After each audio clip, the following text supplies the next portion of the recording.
There we go. And I'm gonna hit play.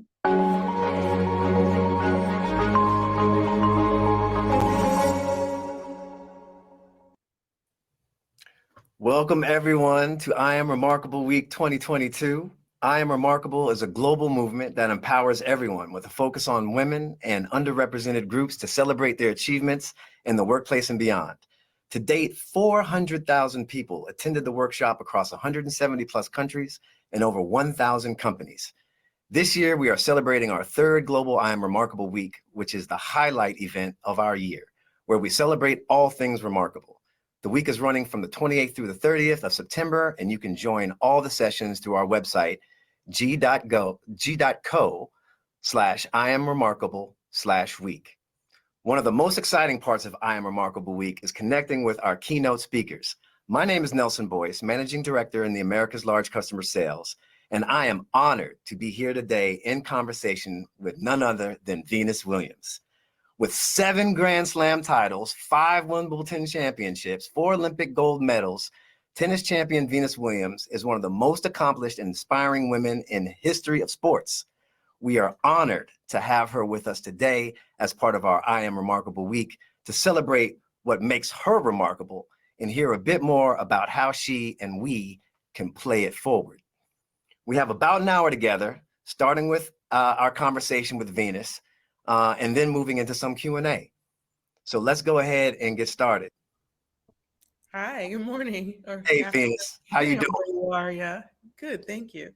Lovely, lovely. And you are in Florida with us today, right? I'm in Florida. And for those who may not know, I'm actually coming from New York in our YouTube studios. And so, you know what, without any further ado, Venus, let's go ahead and get straight into it, shall we? Let's do it. All right, let's do it.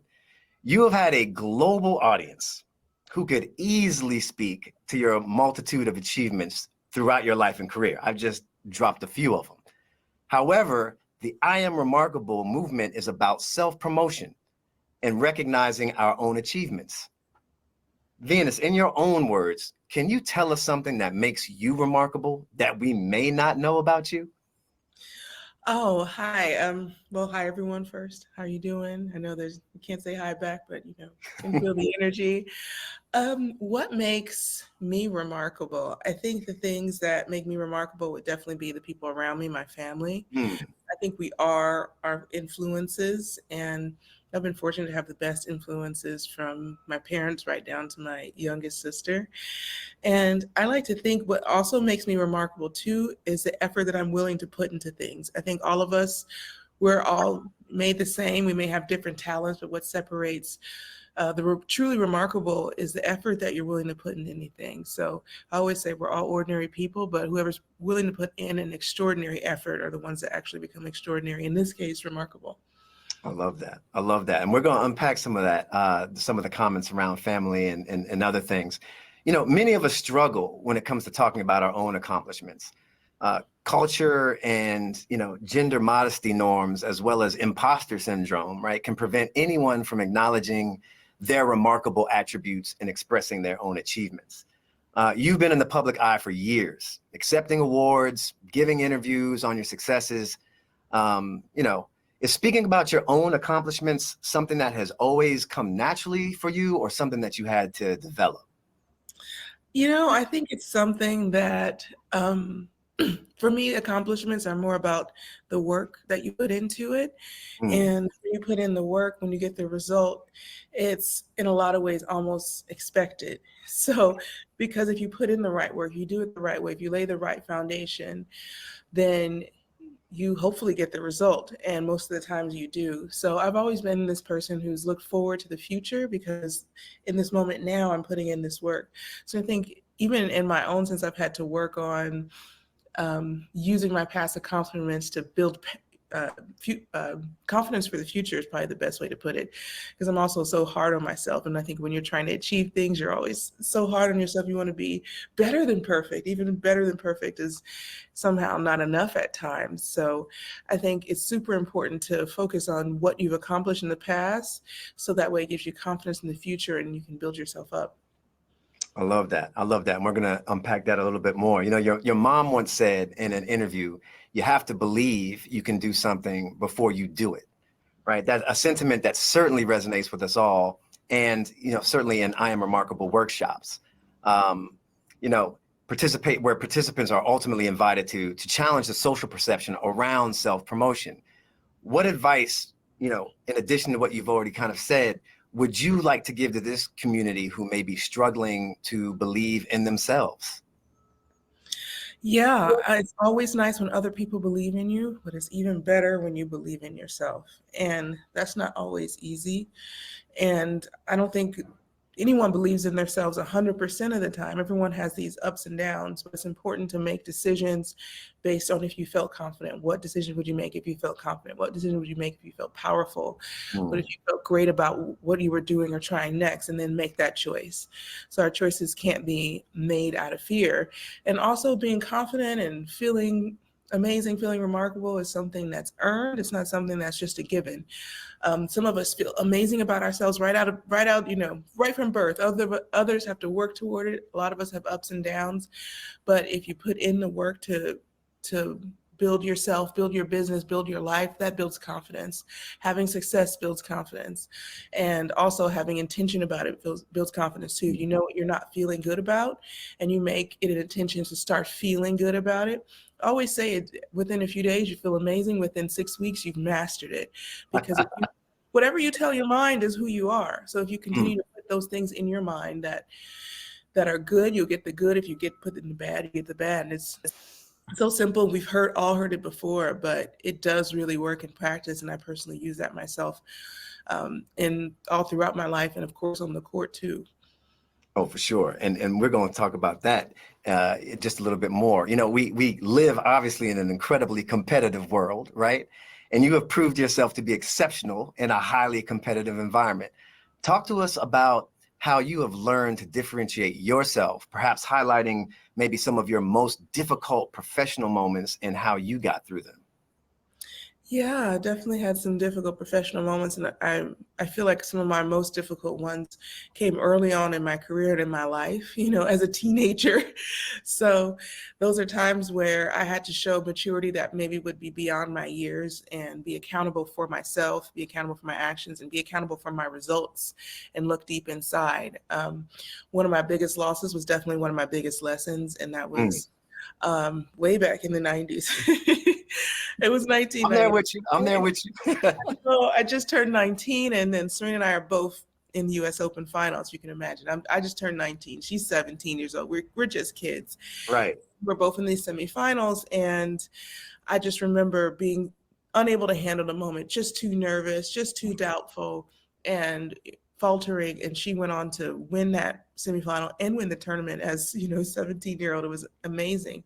But that was a horrible loss for me, because of course I wanted to be the first All Williams final, and to be the weakest link there was not the best feeling in the world. So that loss really crushed me, but it also really motivated me to say, I'm going to do whatever it takes to be great. And whatever that step is, I'm not going to be afraid to take it. Sometimes that step we need to take forward is the scariest one. And we have to start to look deep into ourselves. And it's okay to fail. It's okay to fall short. But if you aren't accountable for it, and you don't look deep inside and start to look at yourself, then that's a real failure. Speak on it. Speak on it. Look, in tennis, since we're on that topic at the moment, there are instances where the competition becomes your best teammate, right? A sentiment that was recently showcased with your sister when she said, and this was, and I was watching this live. Unfortunately, I was not there, but I was watching it live. She said, there is no Serena without Venus, right? Can you talk a little bit about the importance of that camaraderie, family, teamwork throughout your career and in life? Yeah, those are definitely the best moments of my life, is being on the court with her, and the time that we have gotten to share, which is a very unique experience, but it's the only experience that I know. For me, it's normal to have a sister on a professional sports tour, and I know it's uniquely singular, but it's been really the best experience to do it with my family. My mom and sisters still come to this day. It's like, aren't you tired of tennis? Do you know how hard it is to sit not only through one match, but then another match, and then a doubles match later that day? they do more time on site than I ever did, I feel like. So to have that support system is extremely important for anyone at any level in their life and any level of success. You still need that strong backbone. Yes, and give us a little hint into like when she made that statement on court. Like how did you feel? What did that make you feel? Yeah, I mean, honestly, when she lost the match, I was, it was hard. I wanted to leave right away because it was like a shared loss in that sense. And also, it being her last match, it's kind of like you want to go and process that by yourself in a way. Yes. We all stayed, of course, to watch. And I think in that moment, you don't even know what you're going to say because for the match, obviously, at any time you can lose.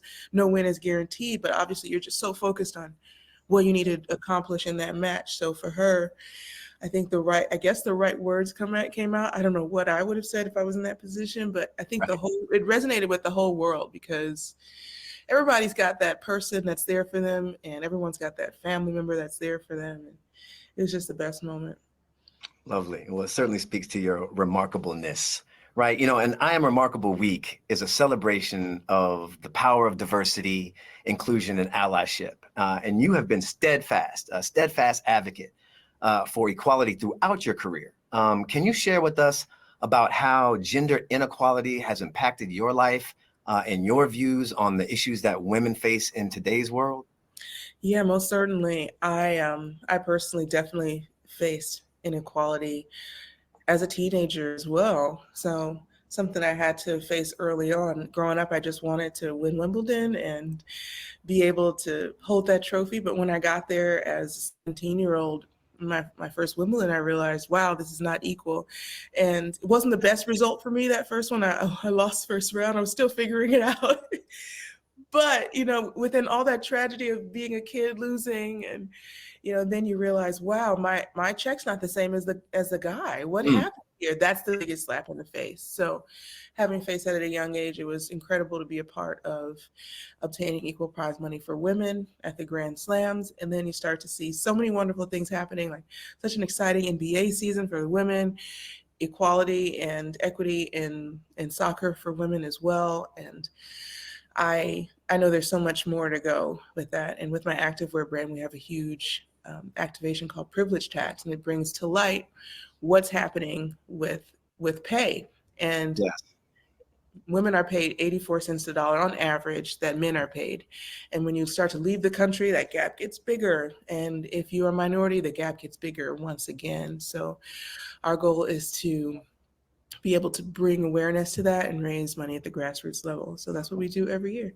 Listen, Privilege Tax is amazing, and we are so glad that you are leading that based on your active engagement with equal pay from Wimbledon. It was, I believe it was it Federer that you all got the same prize money that first time you were able to achieve that? Yeah, I think it was actually. You have a good memory. I didn't remember that. I'm trying. I've been trying to do my homework.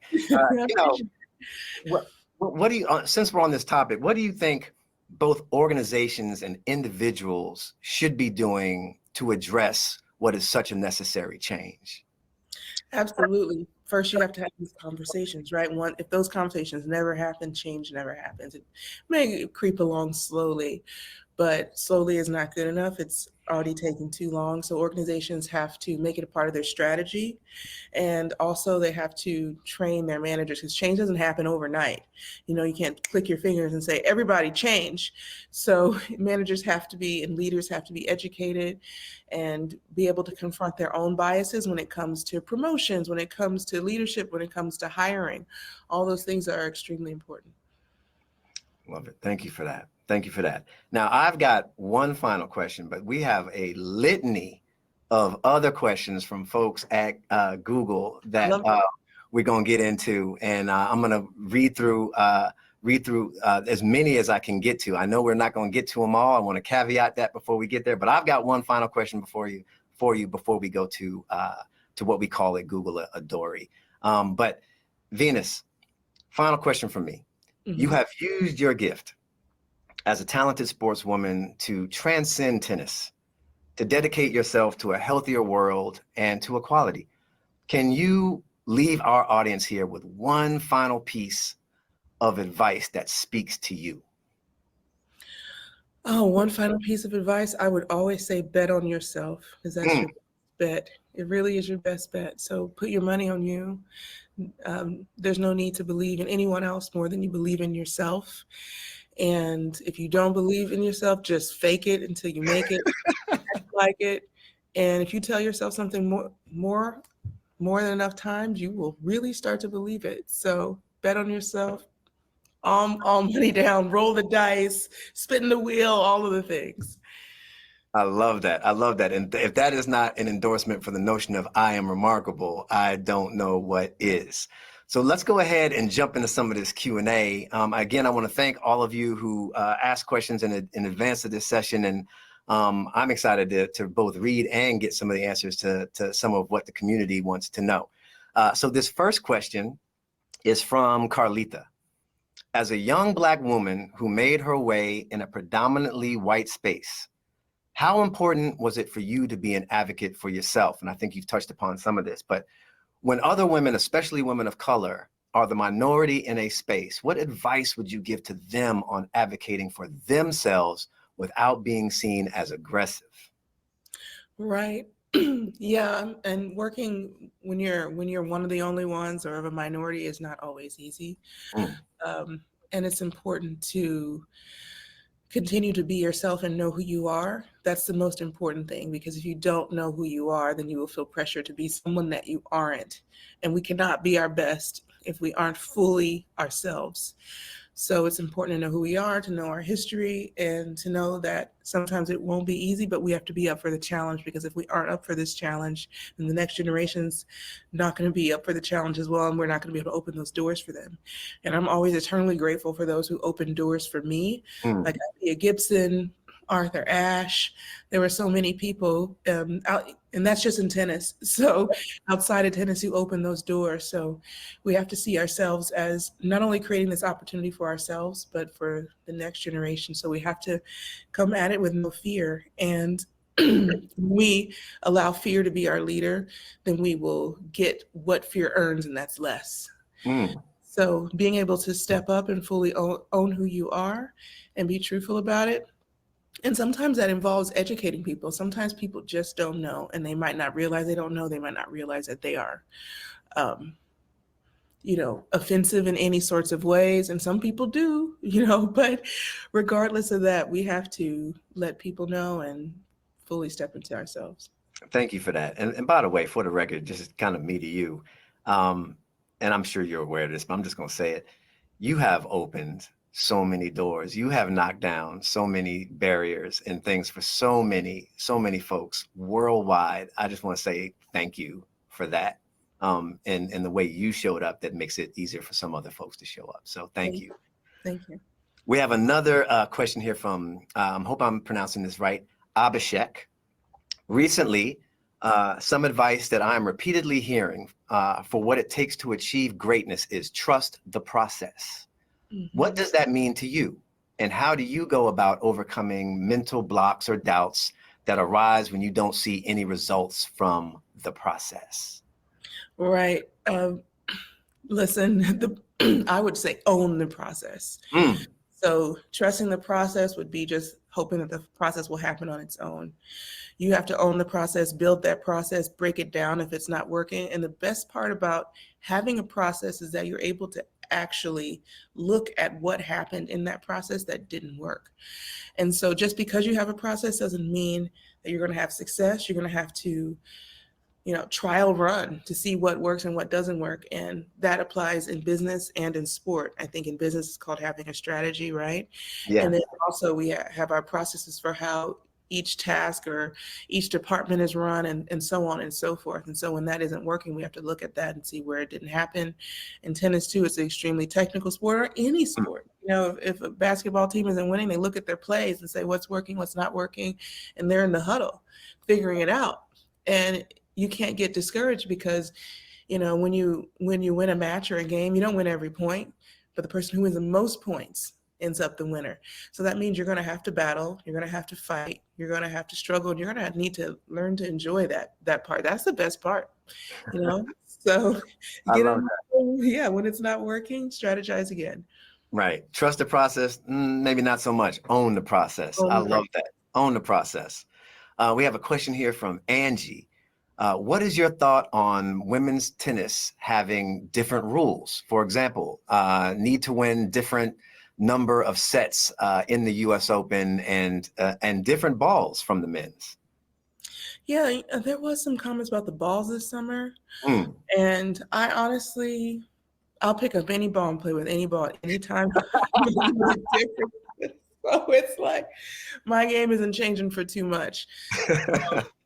Let's go. So my coach and I talked about that too, and I started like bouncing the different balls, but I didn't really have time to think about that this summer. But so many different opinions. I don't get always involved in that one as much. And then yeah, the sets. I think in some ways playing two sets is harder because when you have a longer time on the court, usually the better player is going to win over time. You have more time to figure out, but the two sets is such a sprint and it can be over so quickly. So you really have to come out firing. So it's definitely really interesting in that sense. I think that's why we see so many more surprises and upsets in women's tennis, because it can really just go quick. Got you. We have a question here from Cheyenne.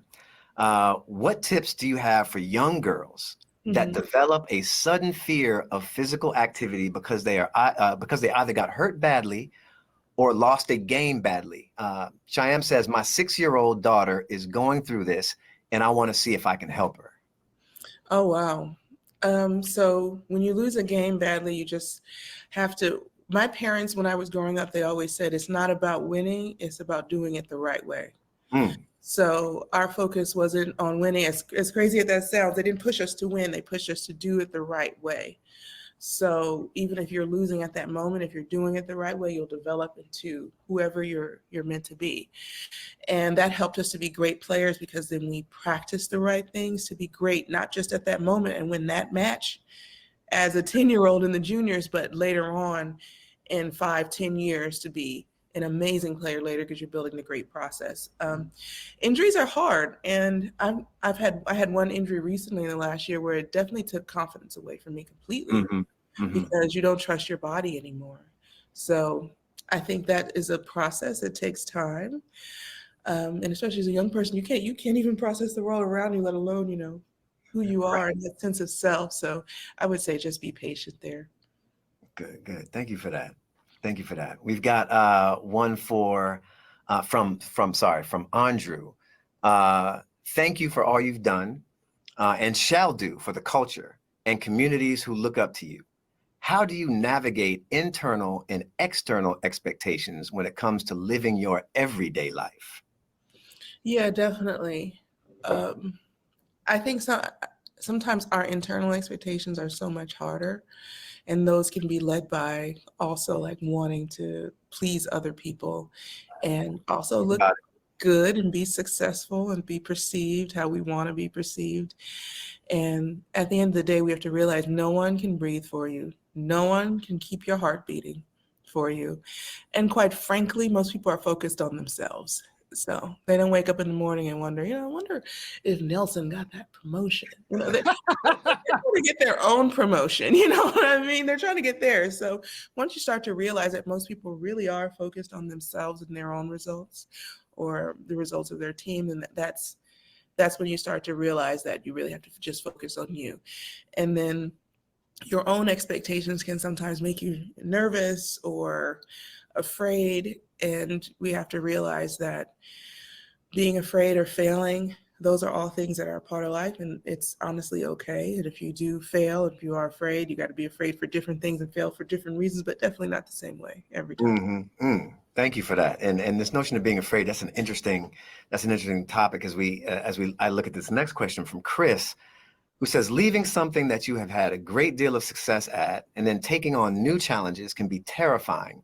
What advice do you have for people moving from one activity and taking on a new challenge?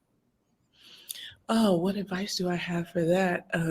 I've definitely done that in my own lifetime. Right. an athlete to be an entrepreneur.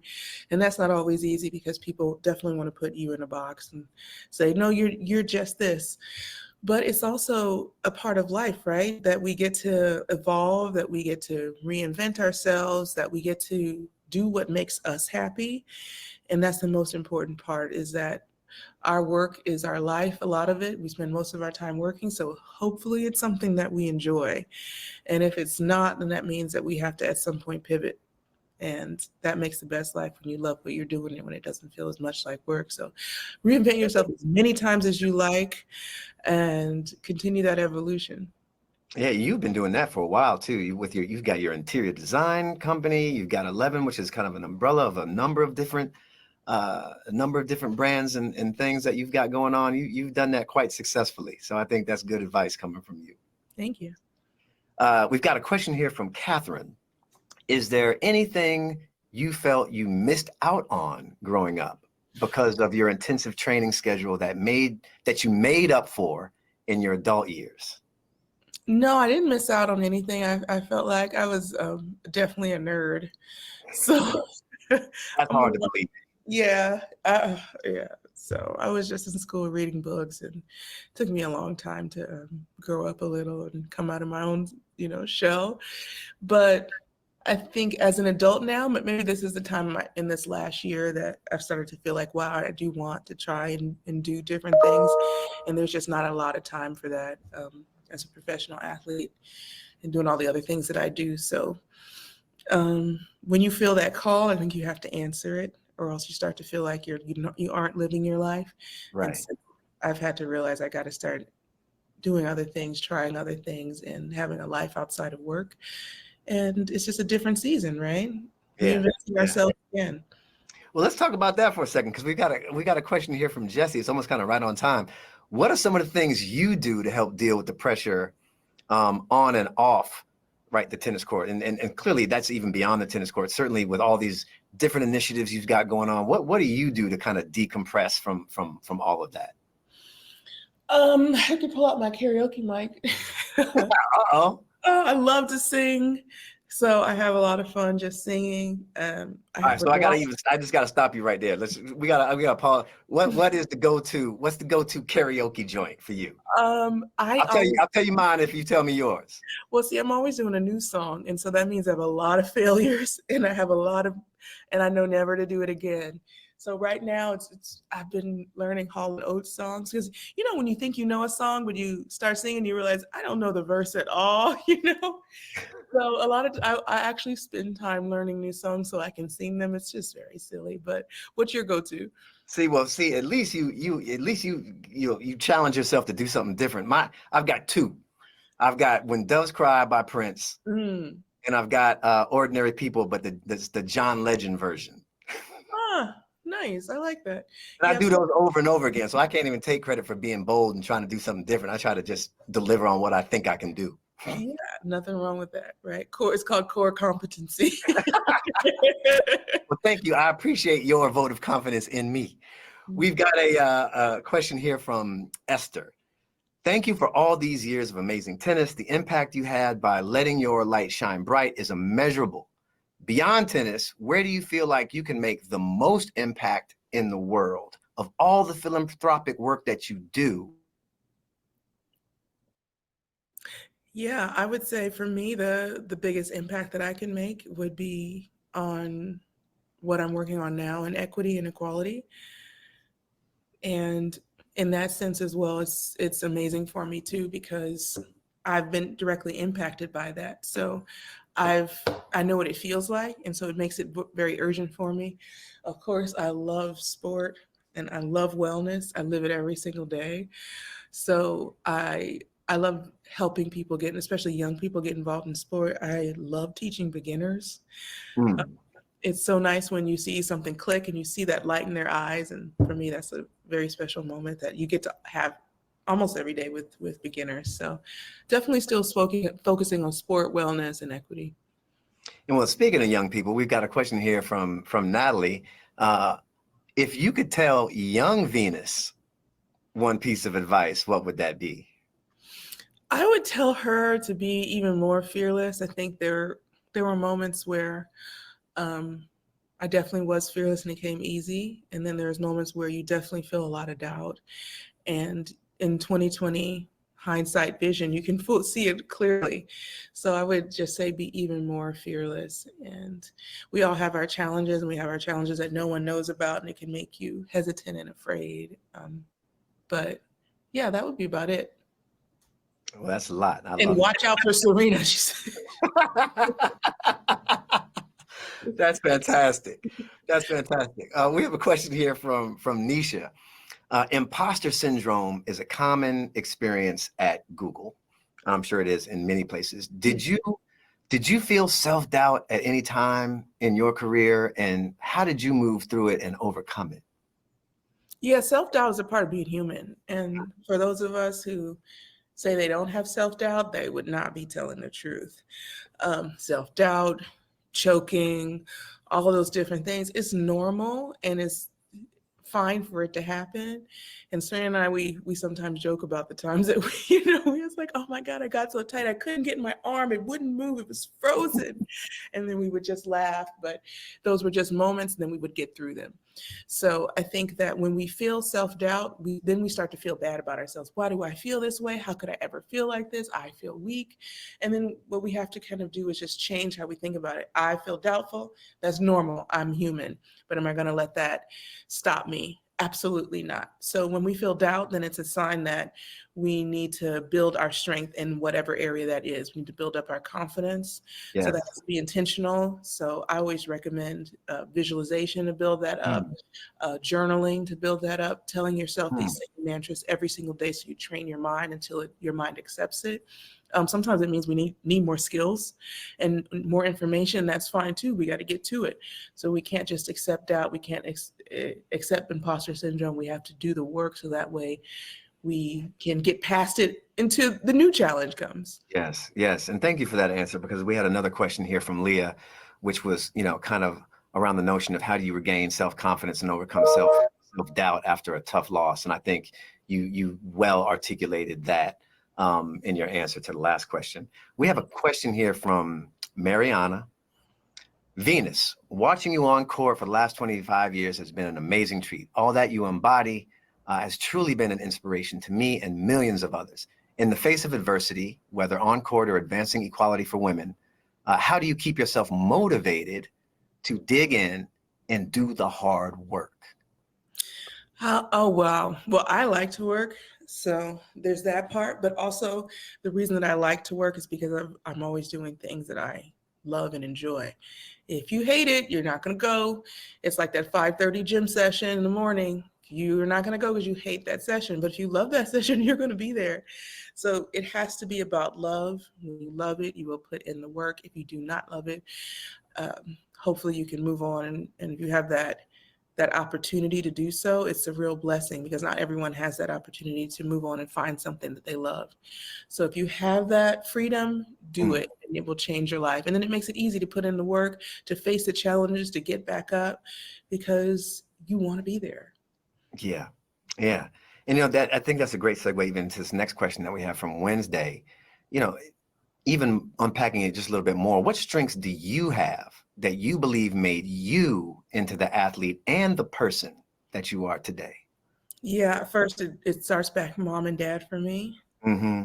And I saw great role models. Not everyone is born with those great role models, or sometimes a lot of parents don't maybe push their kids, so you don't develop that early on. Whatever it is, it doesn't mean that you can't acquire it and you can't have it. For me personally, I was always very talented on the court growing up, but I didn't really have like that extra to like become a really big champion. Maybe I could win some of the bigger events, but not like the biggest events. And Serena always had that. So when I looked at her, I learned from her just by looking and watching on how to develop myself. So where we start is not always where we end, and that's okay too. Well, you are dropping gems. Let me just tell you that. We have a question here from Morgan, and we're coming to, we are getting to an end here, so we're almost to the finish line. But what is your touchstone? The thing, a saying, a person, a goal, a thought that you always come back to when times are either tough or amazing that keeps you moving forward? Yes, for me, I've just accepted that challenges are just temporary. They're only a moment. So when you realize that, then it makes it easier to get through it, that it's not going to last forever. And also that I know deep down I will get through it, and that there's no other option. Like, I'm going to do this. There's no other way except through. So deep down I have this confidence to know that whatever challenge comes through, I'll succeed over it. And even if it's not the first time, maybe the second time, but ultimately I'll come out on top, because that's just what I got to do. That's who I am. Also, just a great segue into one last question here from Claire. And I think you've touched upon this, but it'd be interesting to hear just a little bit more. You know, how have you balanced being both a businesswoman and an athlete? You know, kind of what unexpected challenges did you come across during your career, and how did you overcome them? I think there's always unexpected challenges, right? Injury or other circumstances that take us from where we want to be. Um, and finding balance is not easy.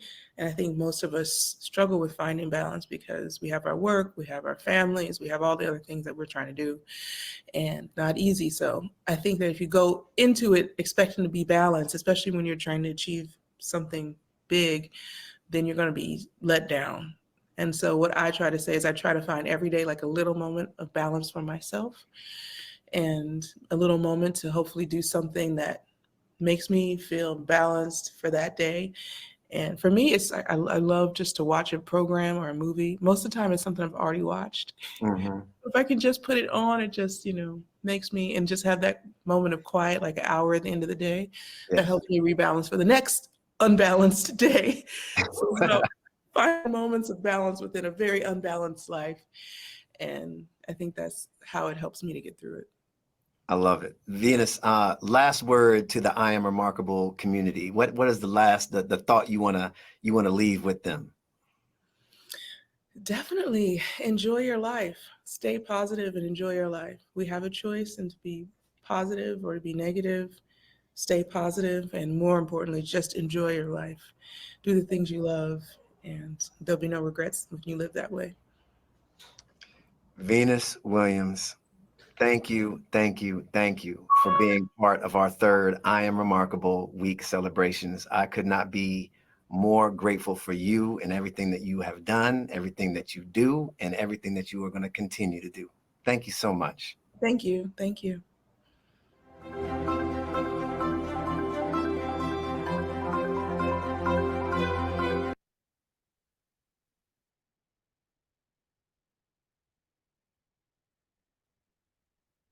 Well, that was a good talk. I hope everyone enjoyed that. A little bit short, but yeah, I think she gave some interesting advice, and just her experience with sports and different things is remarkable. Which is funny since that's what it's called. But yeah, just if anyone has anything else to say, that would be nice. But if not, then I will give you back some time for today. And yeah, let me stop recording.